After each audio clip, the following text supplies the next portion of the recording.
Hello everyone, hope you're doing well. Today I thought we would go over a bunch of the changelogs which happened over the month of April. And the reason for this is because, well, to be honest, with the space race event going on, I've kind of neglected them on the channel, so therefore obviously some of the information hasn't been broadcast on it, and therefore why not cover it? One thing I do want to actually talk about though is a lot of the other changelogs. I had a look at like a lot of them from March, and they seem to really affect turrets in a big way.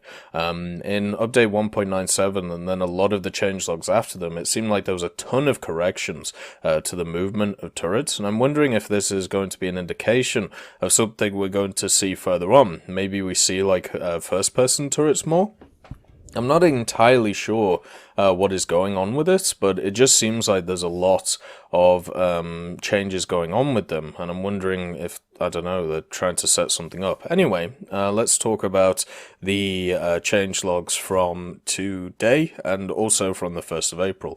So this is update 1.97.1.22, and the first change is the M4A4 and the M4A4 first PTG, so the premium M4A4 for China and the normal one. The amount of ammunition has been changed from 97 to 98 rounds. Massive change. If you're taking 98 rounds, please don't. Lower that down to maybe 25 or 30 and you'll have a much better time. The Orbital 74, the changes in ammunition. So the M620A1 Heat FS, the shell, wow, the mass of the shell has been over halved, and the armor penetration value has changed to 250. So that's lost a lot of its power, by the way, an absolute ton of its power. The M625A1 Hess shell has also nearly gone, well, it's nearly been halved as well. And the smoke shell as well has nearly been halved. Why was the smoke shell 9.2 kilos? But at least they've increased the muzzle velocity on that. So the big change there is the Heat FS. That is crazy how much the Heat FS has changed. That might actually affect how the vehicle is played completely, because that Heat FS shell actually got you out of a lot of issues. Now it might become more of a passive scout than an aggressive scout. All of the T-34s with F-34 cannons, the vertical guidance angles have been changed from 28 to 30 degrees, so it gets a little bit more elevation, and therefore maybe you can shoot down some planes or get yourself in some weird and wonky positions and still be combat effective. The Chiha Kai, the Chinese one, the incorrectly displayed vehicle class has been changed from light tank to medium tank. Nice, because obviously the Chiha Kai is a medium tank in the Japanese tree. It would be very odd if it was a light tank in the Chinese tree. The Roycat Mark 1D and also the automatic, a bug causing exceedingly high horizontal and vertical spread values has been fixed. Spread values have been reduced. I wonder if that actually helps or hinders something like the automatic, which shoots generally at quite long ranges against stuff like helicopters, mainly meaning stuff like its proximity shells. They might actually become less effective now because of that change. For the Roycat, it obviously helps it a lot. The M10 for the Chinese, the additional armor attained by using reserve tracks has been removed. Such armor is specific to the M10 US version and is not used on Chinese variants. So there you go. Now the M10 of China is slightly different to the American one, and it's slightly worse. The ZSU-37 and the ZIS-43, the clip reload time has been reduced from 1 to 0.5 seconds. That's actually a really nice change, because the ZSU-37 and the ZIS-43, they're both terrible AAs, mainly down to two factors: the reload between clips, and also their horizontal turret drive and their elevation not being very fast. So with one of those changes being changed and in a way to improve the vehicle, that is actually kind of nice, but they're still going to struggle as AA because of that horrific horizontal turn speed. The Rad Panzer 90 hull brake effects for the turret have been removed, so you can only hull brake its chassis. I've been playing a lot of 8.7 Germany over the last few weeks, and my god, the Rad Panzer is a ridiculous machine. It's one of those machines, once again, very similar to when the Centauro was added, where it's just taking over maps. It's just really, really good. The M36 and also the Chinese M36, a bug relating to sight magnification, where the view would be below the default value, has been fixed. The current magnification has been changed to 5 times. Lovely.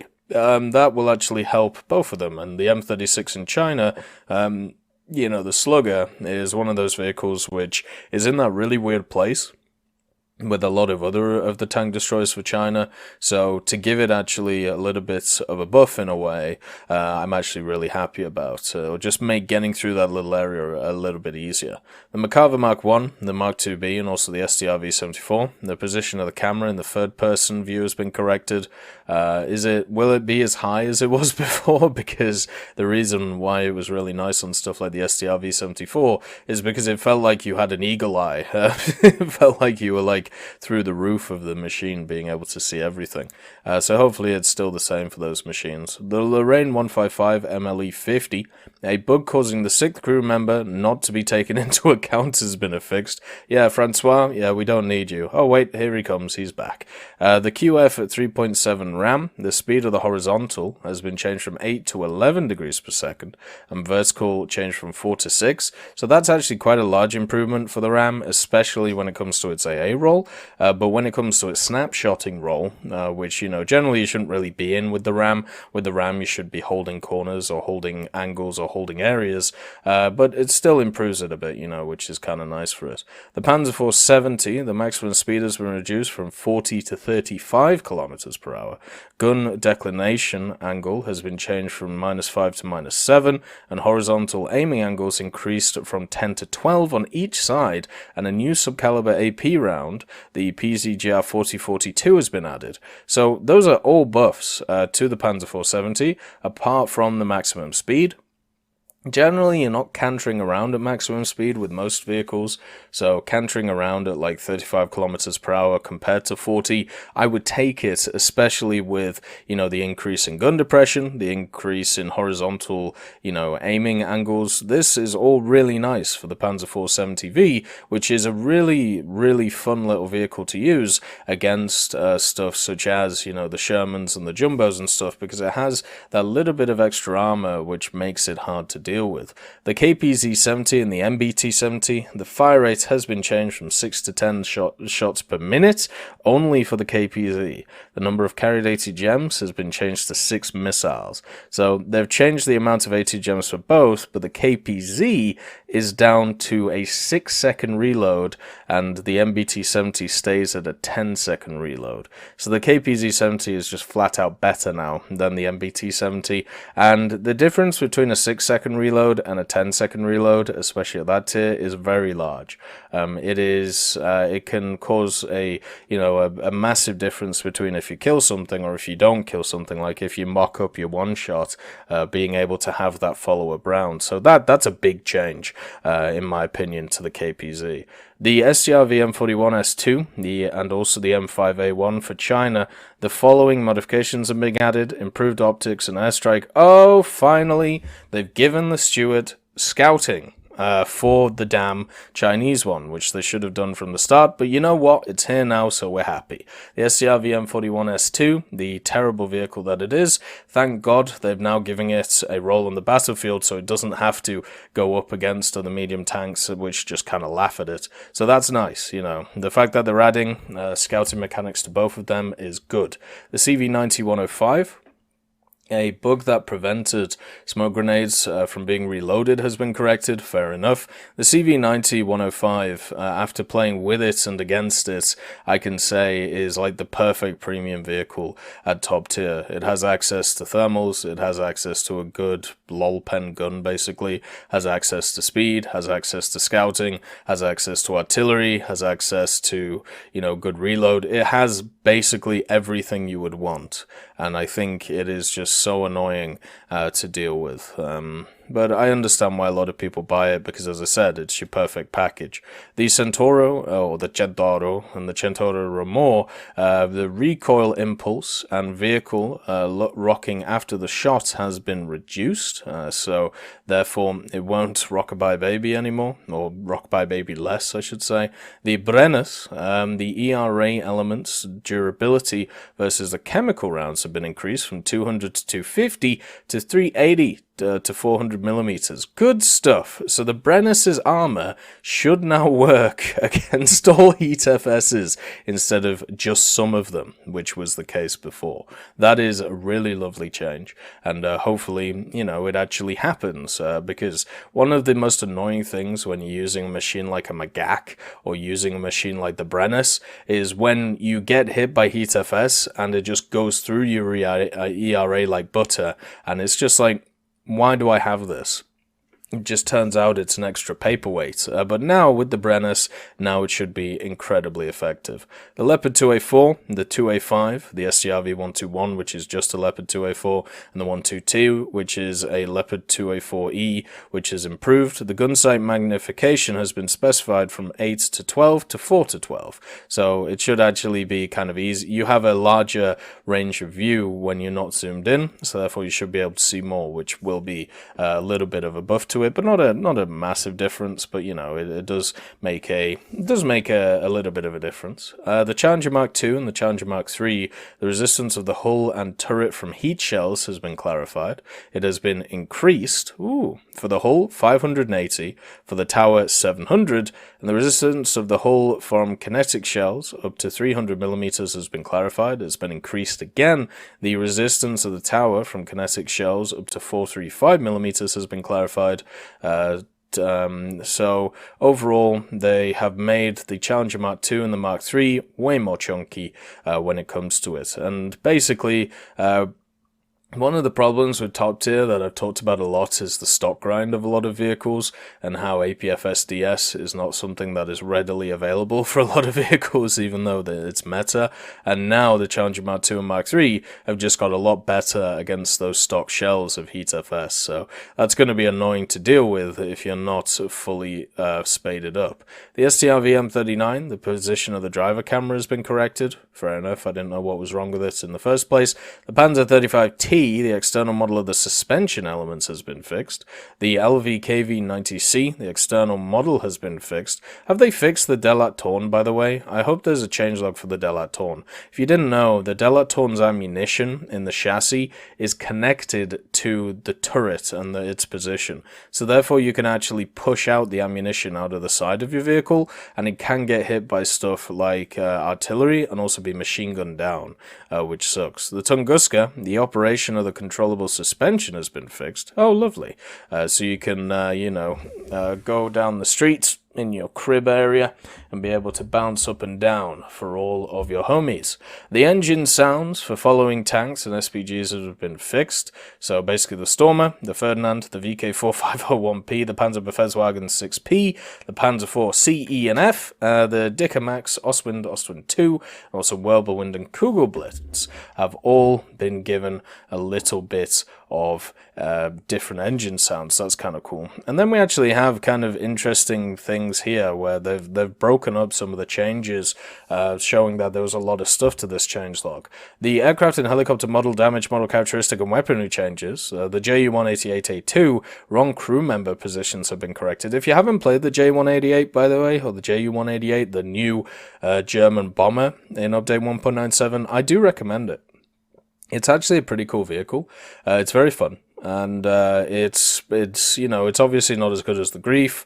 It's arguable if it's better than the JU-288, but for its role as a frontline bomber, it works really well. It's got good speed, it's got good defenses, has a decent bomb load, so yeah, just give it a go. It's pretty fun. The B-17A and B-17B, wrong gear position from the cockpit view, has been fixed. That was a bug since the dev server when the Swedish aviation came out, because I remember actually showing it on the dev server when there was a few issues with it, but luckily now it's been fixed. The flight model changes. The A4B, so the Skyhawk, and the F4C, drag effect info of the rocket pods and gun pods of the aircraft info card has been corrected, so not a huge change. The A4B, the bug has been fixed with excessive drag and weight rise with the rocket pods installed. Okay, so maybe it won't be so much of a tank if it's got those things installed. The Gladiator Mark II, the bug has been fixed with thrust drop in war emergency power mode. I always find that funny when, a lot of the time when you put on WEP and then you actually lose thrust. It's like, why am I doing this? What's going on? The Isuzu, the drown parameters have been corrected. I hope so, because there's a lot of those Japanese vehicles which are really hard to kill right now, mainly because of the fact that they don't actually capsize or sink. The Kern, the F220, the displacement parameter has been corrected for the vehicle in the vehicle info, so that's good as well. More information is power. The CV90-105 TML, possibility of purchasing 4-color camouflage for Golden Eagles has been added. Beautiful stuff. So people who have bought a top-tier premium can now get themselves another top-tier camo. Pogrishkin's P39NO and also the HE112V5 missing additional camos have returned. Oh boy. That is always wonderful. It always sucks when camos are taken away from vehicles, so it's really nice to see that they are bringing some back. Thank God. The VVS pilot sign, the terms of achievements have been corrected. Carrier aircraft have also been added. Lovely stuff, so it should be easier to get that achievement now.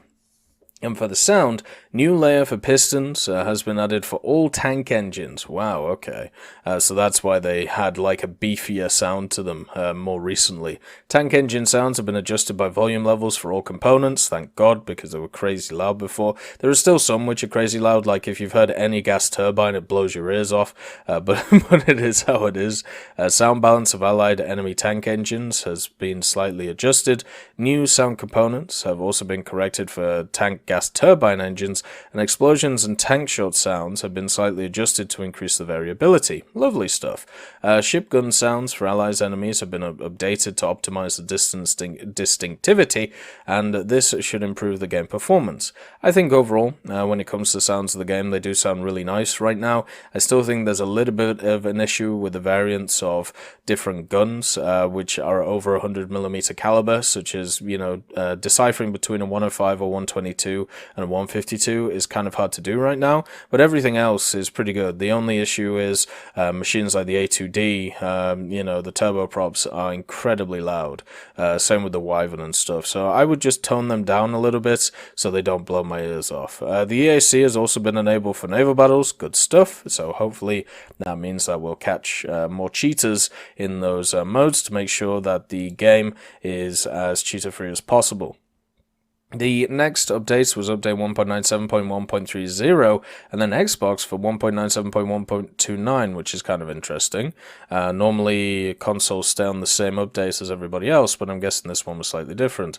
A bug that might cause the sight to twitch in ground vehicles has been fixed. Well, that could have been annoying as hell, so thank God they've fixed that. A bug where the option invert the vertical axis didn't work in Space Thunder event has been fixed.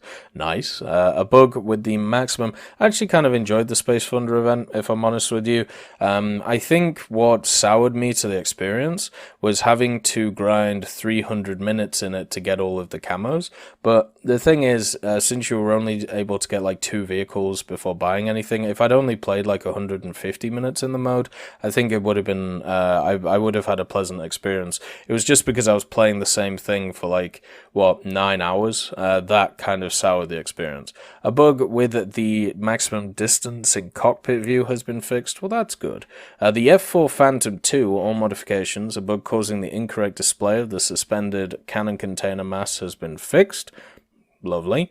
And the Key 200, a bug causing there to be no additional camouflage, has been fixed. So now you're able to grind some out. The engine volume balance for player-controlled ground vehicles has been slightly adjusted, so once again changing the engines. The Object 279 has received a sound package which is more appropriate to its type of engine. Good old 16-cylinder diesel, so it should be very, very loud. And the volume of the sounds resulting from hits to allied enemy ground vehicles from medium and large caliber shells has been changed. I'm gonna have to see if I've found a difference, because personally I don't think I have really. We have disabled targeted messages to other players in battle chat. Battle chat is designed for team play, but the ability to communicate privately is still possible in the normal manner. This is kind of a necessity thing. Basically, because of the fact that, every online game is trying to reduce the negativity when it comes to it, and this is one of those steps that you can do towards it. I still don't understand why all chat is a thing. if I'm kind of honest with you. I don't understand why you would want to chat to the enemy team if you're in a battle, you know, trying to be as competitive as possible. But then again, maybe I don't understand something.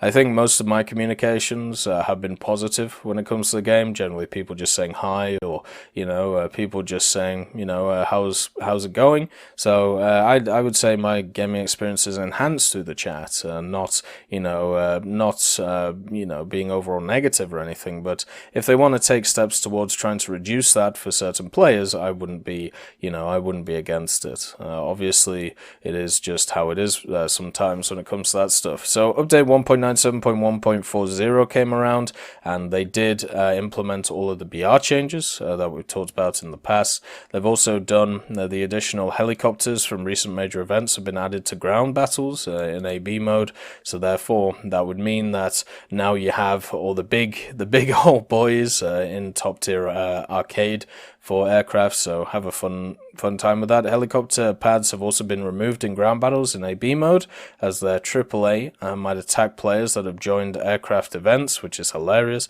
And all wager terms except golden battles have been changed. Now all Silver Lines wagers can be fulfilled from rank 3 to rank 7. So a little bit more variation on them. You should use your silver. Silver Line wagers, and also your golden battle wagers as well. Get yourself into a 4-stack, get yourself rolling.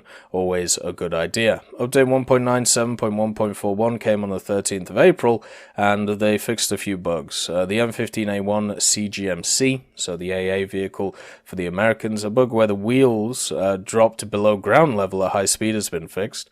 So they would go into the ground. That's kind of funny. The AFD1 and D3, a bug where the gunners under AI control wouldn't open fire at aircraft, has been fixed. Oh, that is such a nice change. One of the problems with the AFD1 and also the AFD3 is that you can be hull broken, and bombs are very good at hull breaking. And it was very, very annoying a lot of the time, spading those vehicles, like just playing them out normally. And then, you know, you are just, you know, trying to pop people, doing a pretty good job. And then you just have, a bomb hits you and just blows you up. And your gunners are just sat there like, yeah, what's your point? So thank God they've fixed that. Thank God. That'll definitely make those vehicles more survivable, or at least, you know, give you the ability to trade kill. Now you can see the characteristics of guided missiles on all ground vehicles. That's awesome, actually. That's really nice of a change. So once again, more information is power. The function disable gunners for turrets is available again. I didn't even realize they disabled it. Well, thank God it's back, I suppose. The M24D25 Co, the lower turret, has now been located in its proper position. That's good. If you didn't see this bug, it was hilarious. The B-24 would kind of like have a growth on the side of its fuselage, and it was the bottom turret, no, the lower turret. So now they've fixed it. So yeah, that's good. That was a bug that was introduced in update 1.97. It was just really funny. It was as if the B-24 had a bit of acne. A bug where the game crashes when joining ongoing battles during progress has been fixed. Well, that's nice. I did actually have a hard crash out the game yesterday. And then afterwards it told me I'd been reported at least 10 times in game for passive behavior, other stuff, foul language and things like that. I can't even think about whenever I've done any of those things.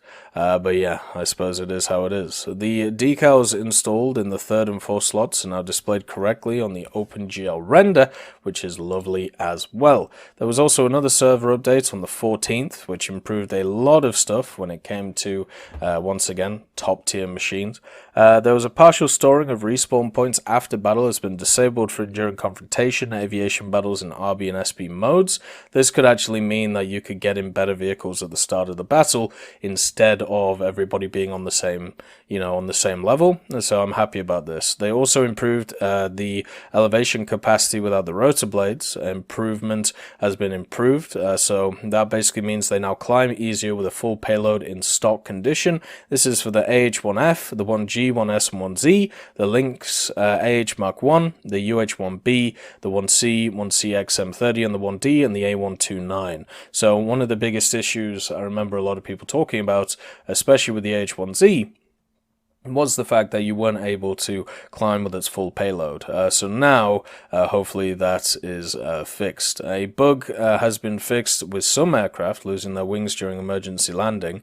That kind of sucks. Could we please fix the bug where planes are allowed to fly with like only half wings and stuff? That's getting really annoying at like 8.7, especially Sabres like purposely breaking their wings so the AA doesn't shoot at them on airfields and then being able to buzz people. Or maybe what we do is we just make it so AA actually shoots dead targets instead. The Mi-24V and 24P, the number of flares has been corrected. Same for the Mi-28N and also for the AH Mark 1, the British Apache, and when the AMAS equipment has been added in. The MiG-15 Bish, the ballistic calculator mechanics have been added to it to simulate improvements to the standard sighting system with the differential circuit. The cannons have also been changed from NS-23s to NR-23s. So that's two significant buffs for the MiG-15 Bish. That's actually really nice for it, if I'm going to be kind of honest with you.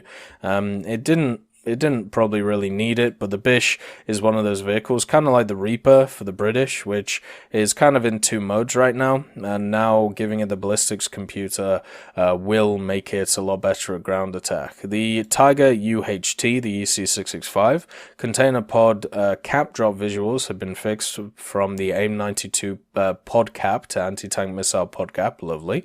The B-29, they have corrected the defensive weapon ammo to 1,000 rounds per gun. So after changing it to 500 about a week ago, we're now back up to 1,000. The BR693AB2, the number of gunners has been corrected. Oh, did we forget Francois? The F4E Phantom 2 and the 4EJ Phantom 2. The central gun pod type has been corrected from offensive to mounted. So I don't know what that does in terms of the game, but I'm sure it'll make some kind of difference. The B-18B, the A-21RB, the J-21F, and the J-29D separate launch has been added for mounted rockets. This is actually nice. This means that their rockets will become a lot more effective now, because it basically means that you don't have to launch the two of them at once. Instead, you can just launch a single one, and this means that you can hit more than one target if you're accurate enough.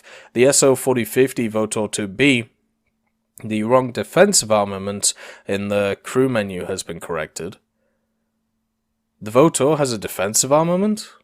I thought its defensive armament was its speed. How weird. The BL-105 PAH-1, the PAH-1A, and the BL-5CB2, the wrong armor penetration data for the flares in some weapon presets has been removed. Okay. The KA-50, the KA-52, the camera position from the third-person view has been corrected for zooming in on the target marker. Well, that's nice. Means they should be a bit more effective. The H-34, the ATGM type has been corrected from AGM-22 to SS-1. Uh-oh, so that's got a bit worse. The H-1S Kusarazu, so the Japanese helicopter, they've changed the ATGMs from TOWs to TOW-2s. Okay, so that got a lot more effective. The BGM-71 TOW ATGM, the length has been corrected to 1270, mass to 18.8 kilos, explosive mass to 2.45, and the speed to 299 meters per second. And the M117 and the JM117 bombs, the length has also been corrected, the mass and the explosive mass. So if you normally bomb bases or use them to annihilate vehicles in ground realistic, make sure that you understand the new characteristics of the bombs. The Mighty Mouse rockets, they've corrected pretty much everything on them. Same with the Tiny Tims, and also the DA machine gun. The rate of fire has been corrected to 500 rounds per minute. So once again, a bunch of different changes for a lot of weaponry, which is nice. In 1.97.1.52, they did another thing. What have we done again? After maybe the 5th or 6th or 7th or 3rd or 4th, how many times it is, ground vehicles that make use of the hull aiming mode will no longer roll down hills when positioned upon the landscape at large or very small angles. Now, the question is whether they've actually done this or not, because they said this about a month ago, that they fixed this, and now once again we are back talking about hull aiming mode being fixed again. So we'll have to see if that is actually true. But it's just really funny. The ongoing saga of the whole aiming mode, it's kind of becoming a meme in War Thunder, where, you know, every update it's like, oh, hull aiming mode has been fixed again. Because it's just so funny. The VT-12 is still busted, by the way. You know, the way that its hull aiming works. And then the last one, 1.97.1.55, which came out on the 16th, a crash which would occur during tank battles, which were caused by the destruction of objects on 32-bit systems, has been fixed. Well, that's always nice, otherwise, you know, you'd have people crashing out randomly. The engine sound on the SDRV1030 has been updated using a recording of the original engine sound. Well, isn't that really cool? I really like it when they add stuff like that in. And a bug where the game might freeze while controlling the Ka-52 and AH-64 helicopters has been fixed. So that nerf to top-tier helicopter pilots has now disappeared. So a lot of stuff, mainly a lot of ballistics changes when it comes to specific weaponry to watch out for. But yeah, they seem to definitely being, definitely adding a ton of different things to the top tier of the game. We'll have to see how this affects other parts of the game. We'll see if, you know, it makes certain things meta or certain things not. The most interesting change to me here is the Bish change.